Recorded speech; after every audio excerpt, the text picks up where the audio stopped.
4. 피에르는 돌로프와 니콜라이 로스토프의 맞은편에 앉아 있었다. 그는 여느 때처럼 탐욕스럽게 많이 먹고 많이 마셨다. 그러나 가까이 지내던 사람들은 그의 내면에서 어떤 커다란 변화가 일어났음을 보고 있었다.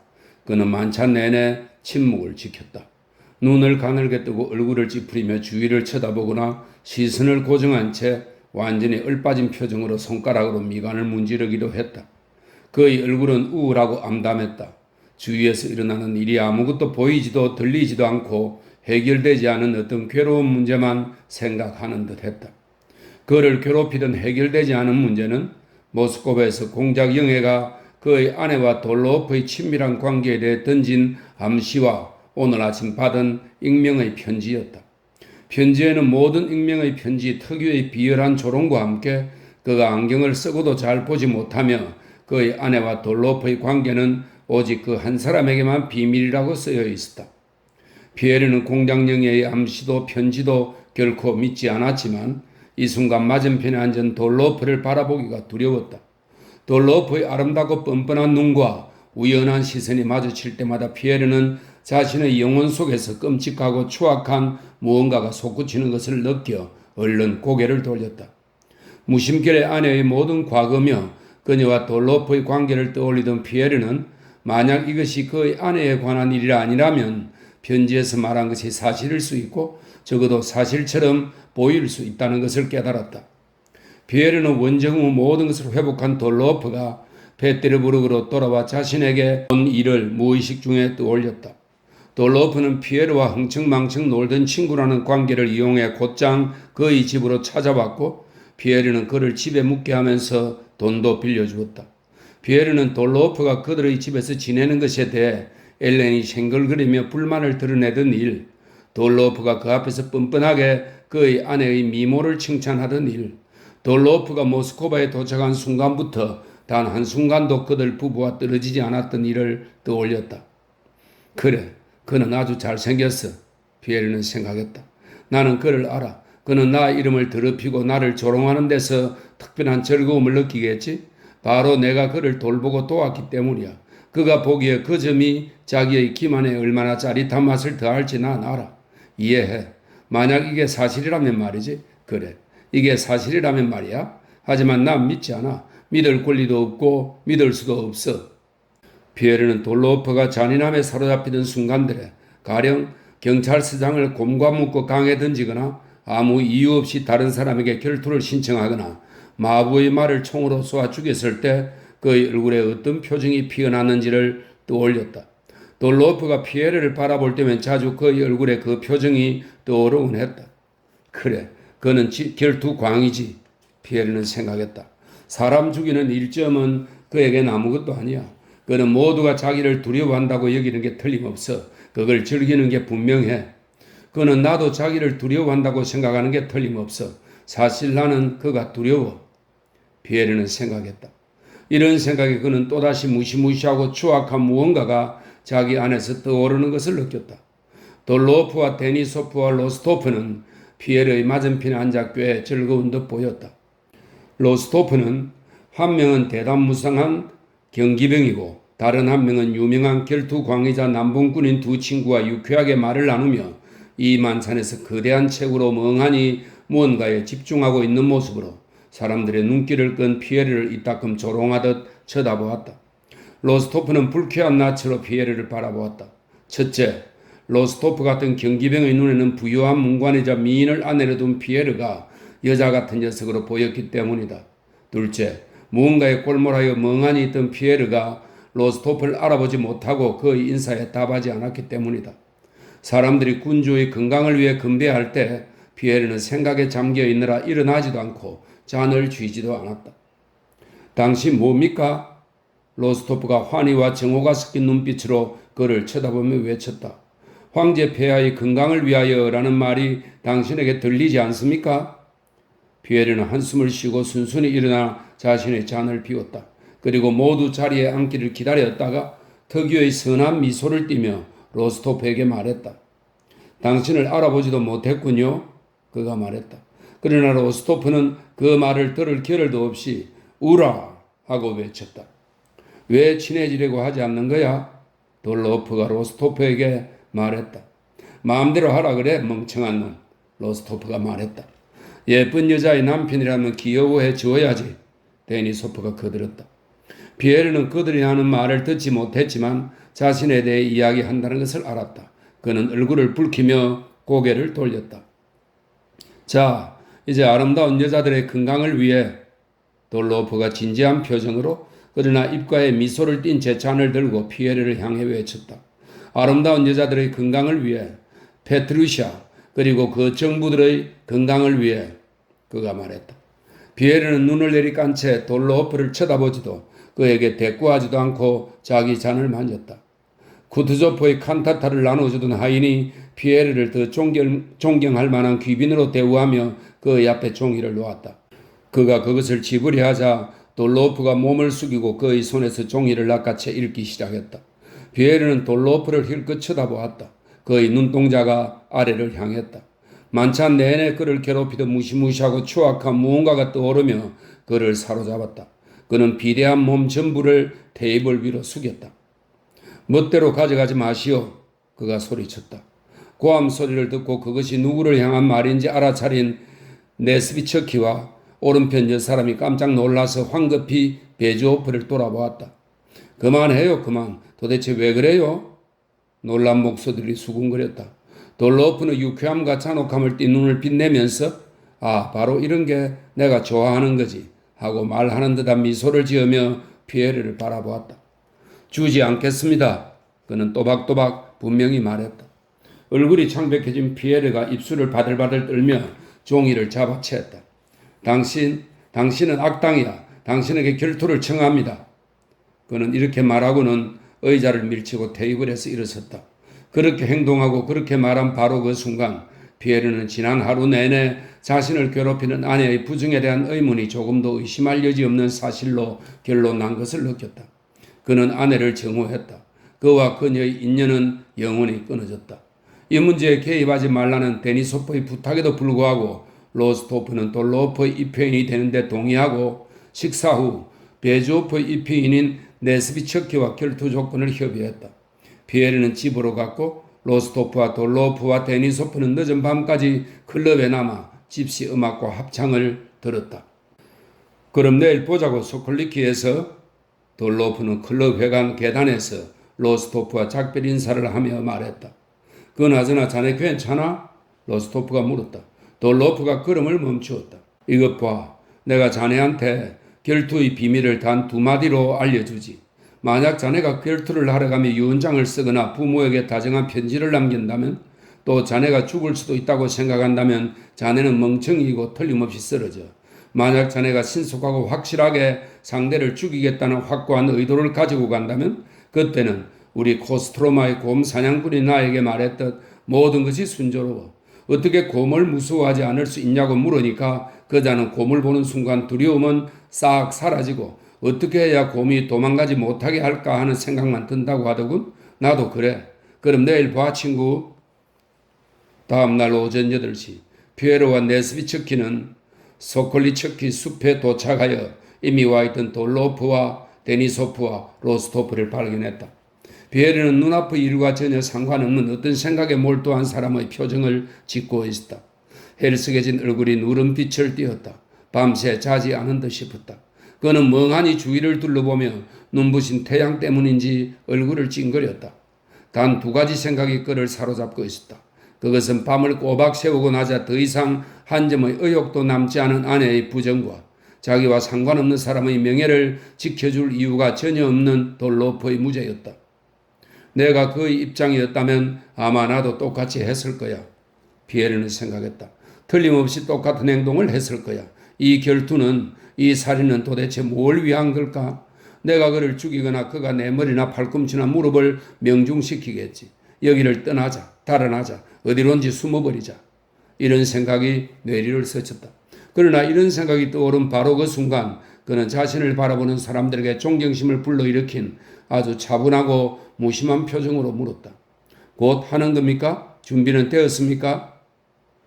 모든 것이 준비되고 두 사람이 걸어서 다가가야 할 한계선을 표시하기 위해 기병도가 눈 속에 박히고 피스톨이 장전되자 네스비츠키가 피에르에게 다가갔다. 백자, 만약 이처럼 너무나도 중요한 순간에 내가 당신에게 진실을 말하지 않는다면, 그는 소심한 목소리로 말했다. 나는 나의 의무도 다하지 못하고 당신이 나를 이 표인으로 뽑으면서 부여한 신뢰와 명예도 저버리게 될 것입니다. 나는 이 일이 이유도 충분하지 않을 뿐더러 피를 흘릴 만한 가치도 없다고 생각합니다. 당신이 잘못했습니다. 당신이 잠시 흥분한 겁니다. 아, 그래요? 끔찍할 정도로 어리석은 짓이지요? 피에르가 말했다. 그러니 내가 당신의 유감을 전달하게 해 주십시오. 난 상대방도 당신의 사죄를 받아들이는데 동의할 거라고 확신합니다. 네스비츠키가 이 사건의 다른 관계자들 그리고 유사한 사건에 관여한 모든 사람들과 마찬가지로 이 사건이 실제 결투로까지 이어지리라고는 여전히 믿지 않으면서 말했다. 백자, 당신도 알지 않습니까? 문제를 돌이킬 수 없는 지경까지 끌고 가는 것보다 자신의 실수를 깨닫는 것이 훨씬 더 고결한 행동입니다. 어느 쪽도 모욕당할 일은 없었습니다. 내가 저들과 상의하도록 허락해 주십시오. 아니요. 무슨 말이 필요하겠습니까? 피에르가 말했다. 아무래도 상관없습니다. 그럼 준비됐습니까? 그는 덧붙였다. 어떻게 어디로 가야 할지 어디로 쏘아야 할지만 알려주십시오. 그는 어색하고도 온화한 미소를 지으며 말했다. 그는 피스톨을 손에 쥐고 방아쇠를 당기는 법에 대해 이것저것 묻기 시작했다. 이제 그 피스톨을 손에 쥐어본 적이 없기 때문이었는데 그는 그 사실을 털어놓고 싶지 않았다. 아, 그래요? 이렇게 하는 거였지요. 압니다. 잊어버렸을 뿐입니다. 그가 말했다. 어떤 사과도 절대 있을 수 없어. 돌로프는 그의 편에서 역시 화해를 시도한 데니소프에게 이렇게 대꾸하고는 정해진 장소로 다가갔다. 결투 장소로 선택된 곳은 썰매를 세우던 길에서 8걸음 정도 떨어진 소나무 숲속의 작은 공터로 지난 며칠 동안 계속된 해빙으로 녹아내리던 눈에 덮여 있었다. 두 결투 상대는 공터 양 끝에 서로 40걸음 정도 떨어져 맞았었다. 입회인들은 두 사람이 선 곳에서 한계선을 표시하기 위해 서로 10걸음 떨어진 곳에 꽂아둔 네스비츠키와 데니소프의 기병도까지 걸음수를 세어가며 질퍼가 눈 속에 계속 흔적을 남겼다. 눈이 계속 녹고 있었고 여전히 안개가 깔려 있었다. 40걸음 떨어진 두 사람에게는 서로의 모습이 잘 보이지 않았다. 3분이 흐르자 이미 모든 것이 준비되었다. 하지만 그들은 시작하기를 주저했다. 다들 침묵했다. 5. 자, 시작합시다. 돌로프가 말했다. 좋습니다. 여전히 미소 띤 얼굴로 피에르가 말했다. 무시무시한 분위기가 감돌았다.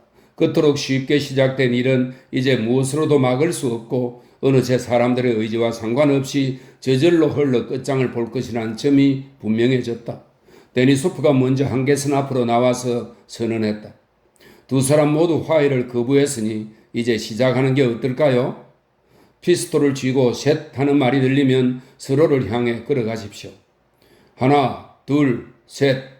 데니소프는 성난 목소리로 외치고 옆으로 물러났다. 두 사람은 안개 속에서 서로를 확인하며 사람들의 발길에 다져져 생긴 길을 따라 점점 더 가까이 다가갔다. 두 적수에게는 한계선까지 가는 동안 언제든 원할 때 피스톨을 쏠 권리가 있었다. 돌로프는 밝게 빛나는 하늘색 눈으로 상대방의 얼굴을 바라보며 피스톨을 들어올리지 않은 채 천천히 걸어갔다. 그의 입은 여느 때처럼 겉보기에 웃는 듯한 모습을 띠고 있었다. 세실한 말에 피에르는 사람들의 발에 다져진 길에서 벗어나 아무도 밟지 않은 눈 위를 빠르게 걸으며 앞으로 나아갔다. 피에르는 피스톨을 쥔 오른손을 앞으로 쭉 뻗고 있었다. 그 피스톨로 자신을 죽이지 않을까 두려워하는 듯했다. 왼손은 애써 뒤에 두었다. 왼손으로 오른손을 받치고 싶었지만 그래서는 안 된다는 것을 알았기 때문이다. 6걸음 정도 걷다가 길에서 벗어나 눈 속에 빠지자 피에르는 발밑을 쳐다보고 다시 돌로프를 재빨리 쳐다본 뒤 배운 대로 손가락을 당겨 피스톨을 쏘았다. 그처럼 강렬한 소리를 전혀 예상하지 못했던 피에르는 자기가 쏜 총소리에 흠칫 몸을 떨었고 그 다음에는 자신이 받은 인상에 씩 웃으며 그 자리에 멈춰 섰다. 첫 순간에는 안개 때문에 유난히 짙은 연기가 시야를 가렸다. 하지만 그가 기다리던 총소리는 울리지 않았다. 그저 돌로프의 황급한 발소리만 들리더니 연기 뒤에서 그의 형체가 나타났다. 한 손은 왼쪽 옆구리를 꽉 누르고 다른 손은 축 늘어뜨린 피스톨을 쥐고 있었다. 그의 얼굴은 창백했다. 로스토프가 달려가 그에게 말했다. 아니. 돌로프가 이를 악물고 중얼거렸다. 아니야, 끝나지 않았어. 그러고는 쓰러질 듯 휘청거리며 기병도까지 몇 걸음 더 가다가 그 옆의 눈 위에 쓰러졌다. 왼손이 피투성이었다. 그는 프로코트에 피를 문질러 닫고 왼손으로 몸을 지탱했다. 험악하게 찌부려진 창백한 얼굴이 부들부들 떨렸다. 돌로프는 입을 열었지만 한 번에 말을 끝낼 수 없었다. 제발. 그는 가까스로 말을 맺었다. 피에르는 간신히 울음을 참으며 돌로프에게 달려갔다. 그가 양쪽 한계선 사이의 공간을 막 넘어가려는데 돌로프가 소리쳤다. 한계선으로. 피에르는 사태를 파악하고 자기 쪽 기병도 곁에 멈춰 섰다. 불과 10걸음의 거리가 그들을 갈라놓고 있었다. 돌로프는 눈 쪽으로 고개를 떨어뜨리더니 탐욕스럽게 눈을 우적우적 씹고는 다시 고개를 들어 자세를 바로잡은 뒤 확실한 무게중심을 찾으며 두 다리를 접고 앉았다. 그는 차가운 눈을 삼키고 핥았다. 입술은 바들바들 떨렸지만 여전히 미소를 머금고 있었다. 두 눈은 마지막으로 힘을 모으려는 노력과 저기로 빛났다. 그가 피스톨을 들고 조준했다. 옆으로 피스톨로 몸을 막아요. 네스비츠키가 외쳤다. 몸을 막아요. 데니소프조차 더 이상 참지 못하고 적에게 소리쳤다. 피에르는 연민과 후회가 깃든 온화한 미소를 지으며 무력하게 두 팔과 두 다리를 벌린 채 넓은 가슴을 돌로 앞으로 쫙 펴고 서서 그를 바라보았다. 데니소프와 로스토프와 네스비츠키는 실눈을 떴다. 그와 동시에 그들은 총소리와 돌로프의 저기에 찬 고함 소리를 들었다. 빗나갔어. 돌로프가 외치고는 힘없이 눈 위로 엎어졌다. 피에르는 머리를 움켜쥐고 뒤로 돌아 알아들을 수 없는 말을 소리내어 중얼거리며 아무도 밟지 않은 눈밭을 걸어 숲으로 향했다. 어리석어, 죽음, 거짓. 그는 얼굴을 찌푸리며 같은 말을 되풀이했다. 네스비츠키가 그를 멈춰 세운 뒤 집으로 데려갔다. 로스토프와 데니소프는 부상당한 돌로프를 데려갔다. 돌로프는 눈을 감은 채 말없이 쓸매에 누워 자신에게 하는 질문에 한마디 대꾸도 하지 않았다. 그러나 모스코바에 들어서자 갑자기 정신을 차리고 힘겹게 고개를 들더니 옆에 앉은 로스토프의 손을 잡았다. 로스토프는 완전히 변한 예기치 못한 돌로프의 환희에 찬 부드러운 표정에 깜짝 놀랐다. 어때? 괜찮아? 기분이 어때? 로스토프가 물었다. 끔찍하지. 하지만 문제는 그게 아니야, 친구. 돌로프가 목맨 목소리로 말했다. 우리가 어디 있는 거지? 모스코바구나. 알겠어. 난 괜찮아. 하지만 난 그분을 죽였어. 그분은 이 일을 견디지 못하실 거야. 누구? 로스토프가 물었다. 나의 어머니, 나의 천사. 열렬히 사랑하는 나의 천사 어머니.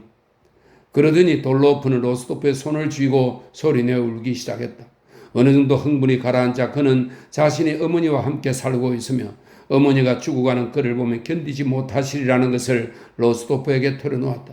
그러고는 어머니에게 가서 미리 마음의 준비를 시켜달라고 애원했다.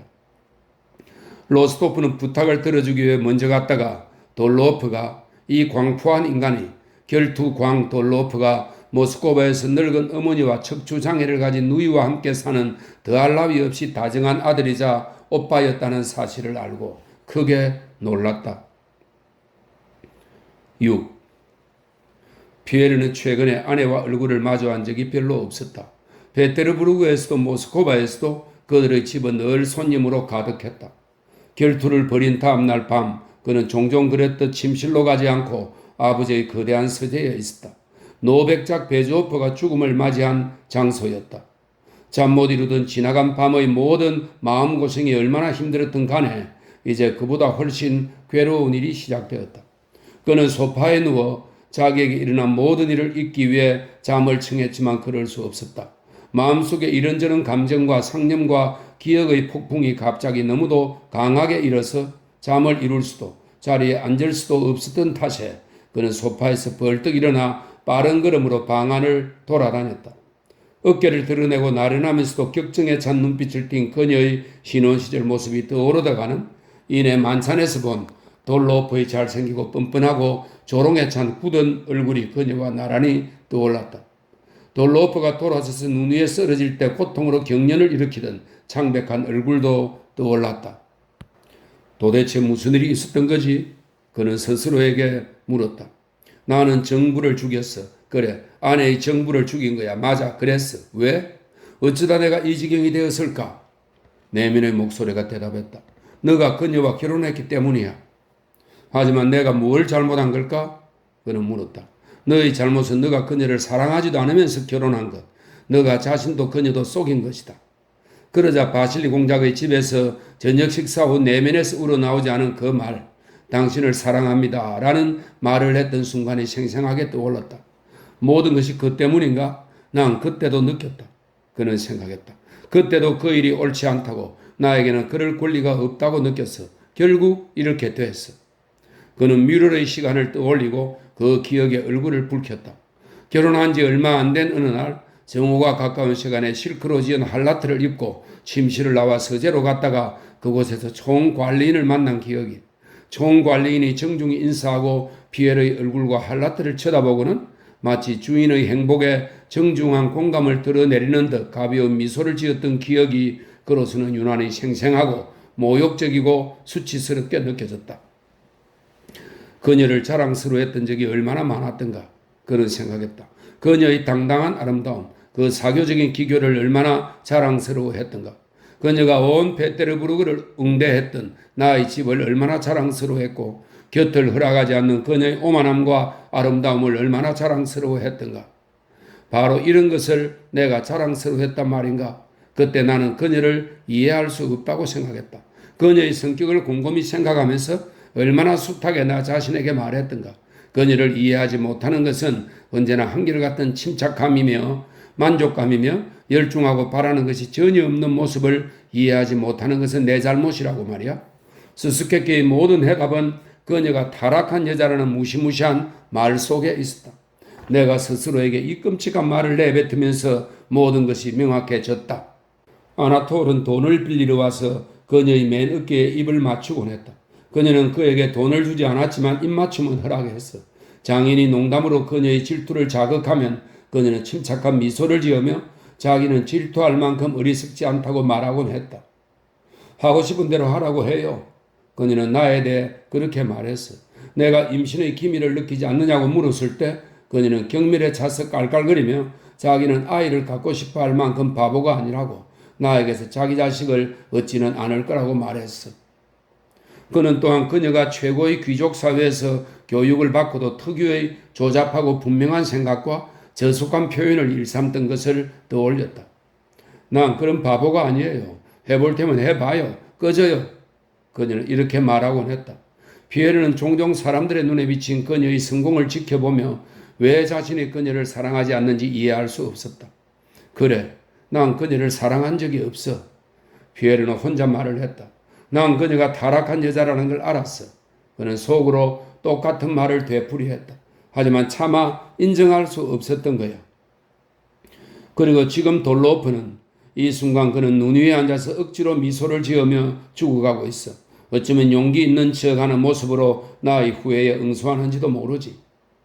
피에르는 겉보기엔 나약한 성격을 지녔어도 자신의 슬픔을 털어놓을 만한 친구를 애써 찾으려 하지 않는 부류의 사람이었다. 그는 혼자 속으로 비애를 사귀었다.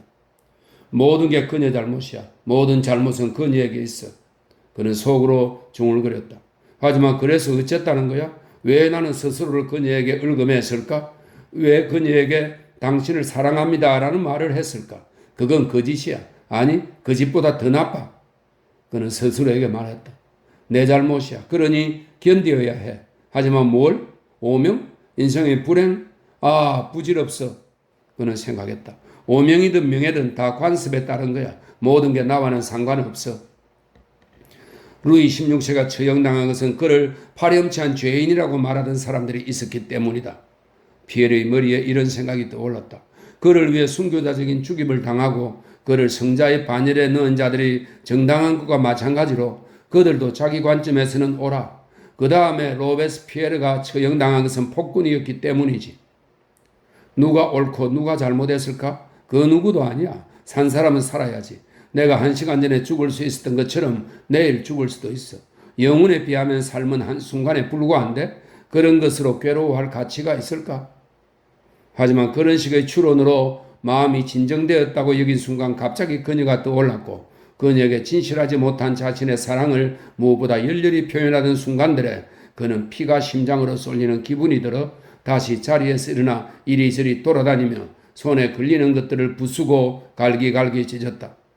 왜 그녀에게 당신을 사랑합니다 라고 말했을까? 그는 속으로 계속 같은 말을 되풀이했다. 그렇게 10번이나 그 질문을 되풀이하고 나자 몰리엘의 피려먹을 도대체 그는 그 갤리슨에서 무엇을 하려던 거지? 라는 문구가 머리에 떠올랐다. 그는 스스로를 비웃었다. 밤에 그는 시종을 불러 페테르부르크로 떠날 채비를 하라고 일렀다. 그녀와 한 지붕 아래 있을 수가 없었다. 이제 그녀와 말을 나누는 것조차 상상할 수 없었다. 그는 다음날 떠나기로 그리고 그녀에게는 영원히 그녀와 이별하고자 한다는 편지를 남기기로 결심했다. 아침에 시종이 커피를 들고 서재에 들어왔을 때 피에르는 오토만에 누워 책을 펼치던 재차고 있었다. 잠에서 깬 그는 자신이 어디에 있는지 몰라 놀란 눈으로 주위를 한참 두리번거렸다. 백장님이 집에 계시는지 백작 부인께서 여쭤보라고 분부하셨습니다. 시종이 물었다. 그러나 피에르가 대답을 하기도 전에 은실로 수놓은 하얀 세틴 할라트를 걸치고 간단히 머리를 매만진 그녀가 침착하고 당당하게 방으로 들어왔다. 살짝 튀어나온 대리석 같은 이마에 분노의 주름이 잡혀 있었다. 그녀는 특유의 참을성 있는 침착함으로 시종이 있는 동안에는 입을 열지 않았다. 그녀는 결투 이야기를 듣고 온 것이다. 그녀는 시종이 커피를 두고 나갈 때까지 기다렸다. 피에르는 안경너머로 소심하게 그녀를 쳐다보고는 개들에게 에워싸인 토끼가 귀를 뒤로 젖힌 채 적의 눈앞에서 계속 엎드려 있듯 그렇게 마냥 책을 읽으려고 해보았다. 그러나 그것이 무의미하고 불가능하다는 것을 깨닫고 다시 그녀를 겸연쩍게 힐끔 쳐다보았다. 그녀는 자리에 앉지도 않고 경멸의 미소를 띤 채 그를 바라보며 시종이 나가기를 기다리고 있었다. 이게 무슨 일인가요? 도대체 무슨 짓을 저지른 거예요? 내가 묻잖아요. 그녀가 혹독하게 다그쳤다. 나? 뭘 말이요? 나는 피에르가 말했다. 여기 대단한 용사가 나셨군요. 자, 대답해요. 그 결투는 뭐죠? 그걸로 뭘 입증하려 한 건가요? 뭐예요? 내가 당신에게 묻고 있잖아요. 피에르는 소파 위에서 굼뜨게 돌아누워 입을 열었지만 대답할 수 없었다. 당신이 대답하지 않겠다면 내가 말해주죠. 엘렌이 말을 이어갔다. 당신은 사람들이 당신에게 하는 말을 다 믿고 있어요. 당신에게 말했죠? 엘렌이 깔깔거리며 웃었다. 돌로프가 내 정부라고 말이에요? 그녀는 다른 어떤 말도 그렇듯 특유의 천박하리만치 정확한 말로 정부라는 단어를 발음하며 프랑스로 말했다. 그리고 당신은 그 말을 믿었어요. 하지만 당신이 그걸로 입증한 게 도대체 뭐죠? 그 결투로 뭘 입증했나요? 당신이 바보라는 거죠. 당신이 바보라는 것 말이에요. 다들 그 점을 잘 알고 있어요.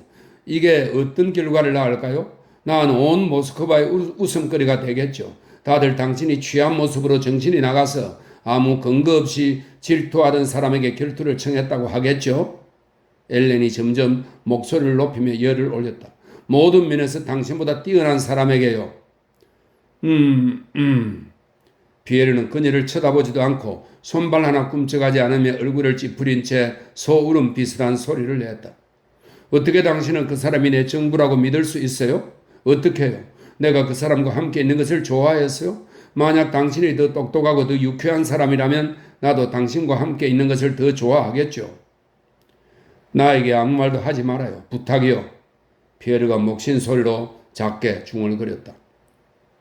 왜 말하지 말라는 거예요? 나 말할 수 있고 또 당당하게 말하겠어요. 당신 같은 남편과 살면서 정부를 두지 않는 아내는 아마 없을 거예요. 하지만 난 그러지 않았어요. 그녀가 말했다. 피에르는 무언가 말하려 했다. 그는 그녀가 이해할 수 없는 표정을 띤 묘한 눈길로 그녀를 헐기 쳐다보고는 다시 누웠다. 그 순간 그는 육체적인 고통을 겪고 있었다. 가슴이 답답해서 숨을 쉴 수가 없었다. 그는 고통을 멈추기 위해 무언가 해야 한다는 것을 알았지만 그가 하려는 것은 너무나 무시무시했다. 우리 헤어지는 게 좋겠어. 그는 띄엄띄엄 말했다. 당신이 원한다면 헤어지죠. 단 당신이 나에게 재산을 준다면요? 엘렌이 말했다. 헤어지자고요? 그런 걸로 위협하다니. 비에르는 소파에서 벌떡 일어나 비틀거리며 그녀에게 달려들었다. 죽여버리겠어. 그는 이렇게 소리치고는 자신도 미처 알지 못한 힘으로 탁자의 대리석 상판을 붙잡고 그녀에게 한 걸음 다가가 그녀를 향해 번쩍 쳐들었다. 엘렌의 얼굴이 공포에 질렸다. 그녀는 날카로운 비명을 지르며 그에게서 펄쩍 물러났다. 아버지의 피가 그에게서 나타났다. 비에르는 광포함의 황홀한 매력을 느꼈다. 그는 상판을 내동댕이 쳐 부수고는 두 팔을 벌린 채 엘렌에게 다가가며 소리쳤다. 꺼져! 온 집안의 그 고함 소리가 끔찍하게 들릴 정도로 너무나 무시무시한 목소리였다. 엘렌이 방에서 달아나지 않았다면 그 순간 피에르가 무슨 짓을 했을지는 하나님만 아실 일이다. 일주일 후 피에르는 자기 재산의 대부분을 이루는 대르시아에 있는 모든 영지의 관리를 아내에게 위임하고 혼자 베테르부르크로 떠났다. 7. 아우스트리츠 전투와 안드레이 공작의 전사 소식이 리시의 고리에 전해진 지 2달이 지났다. 대사관을 통해 아무리 편지를 보내도 아무리 수색을 해도 그의 시신은 발견되지 않았고 포로 명단에도 이름이 없었다. 가족들에게 무엇보다 힘든 것은 그가 전장에서 주민들에게 구조되어 건강을 되찾으며 누워있거나 아니면 어디에선가 낯선 사람들 틈에서 소식을 전하지 못한 채 혼자 죽어가고 있을지도 모른다는 기대가 여전히 남아있다는 점이었다. 노공작이 아우스트리츠의 패전 소식을 처음으로 접한 신문들에는 러시아군이 눈부신 전투 이후에 퇴각해야 했고 그 퇴각이 질서정연하게 이루어졌다는 기사가 언제나처럼 아주 간략하고 모호하게 실려 있었다. 노공작은 이 공식적인 보도를 통해 아군이 격퇴된 사실을 알아차렸다. 신문이 아우스트리츠 전투 소식을 전한 지 일주일 후에 공작의 아들에게 닥친 운명을 알리는 쿠투조프의 편지가 당도했다. 내 눈앞에서 당신 아들은, 쿠투조프는 썼다. 연대의 선두에서 군기를 손에 쥐고 아버지와 조국에 걸맞은 영웅으로 쓰러졌습니다. 나와 전 군대가 유감스러워하는 바이나 그가 살았는지 죽었는지 지금까지도 알 수 없습니다. 당신의 아들이 살아있다는 희망으로 나 자신과 당신을 달래고 싶습니다.